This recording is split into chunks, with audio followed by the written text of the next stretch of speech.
आपल्याला सांगायला मला अभिमान वाटतो की आज मी स्वतः शिक्षण खात्याचा मंत्रीसुद्धा आहे, परंतु महाराष्ट्रामधल्या मराठी शाळा बंद पडत आहेत.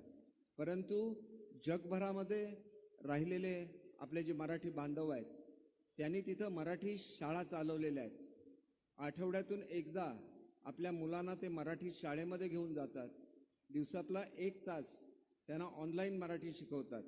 मला आपल्याला सगळ्यांना सांगायला आनंद होतो की असे जे मराठी बांधव जे आपले जगभर राहतात त्यांच्या मुलांसाठी या वर्षीपासून शालेय पुस्तकं आणि त्यांच्या 3रीच्या आणि 5वीच्या परीक्षा घेण्याचा निर्णयसुद्धा शिक्षण खात्याने घेतलेला आहे आणि या वर्षापासून त्याची सुरुवातसुद्धा झालेली आहे. शेवटी आपल्याला मराठी भाषा टिकवत असताना वाचनाचं जे महत्त्व असतं ते विसरून चालणार नाही आणि त्याच्यामुळे या वर्षीपासून आम्ही वाचनाचा तास कंपल्सरी केलेला आहे.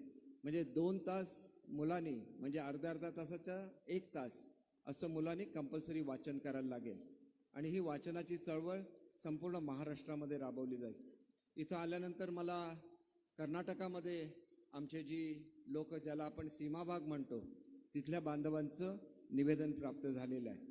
त्यांच्यासाठी आम्ही वेगळं धोरण निश्चितपणे तयार केलेलं आहे आणि मला एवढंच सांगायचं आहे की हे संमेलन संपल्यानंतर आपण मुंबईला या, ताबडतोब मीटिंग घेतली जाईल आणि तुमच्यासाठी ज्या ज्या सुविधा आहेत आपल्याला ताबडतोब या दिल्या जातील. कारण सीमा भागामध्ये मराठीवर अन्याय होतो ही वस्तुस्थिती आहे. प्रत्येक साहित्य संमेलनामध्ये आपण या संबंधातला ठराव करतो, परंतु शासनाची भूमिका आहे.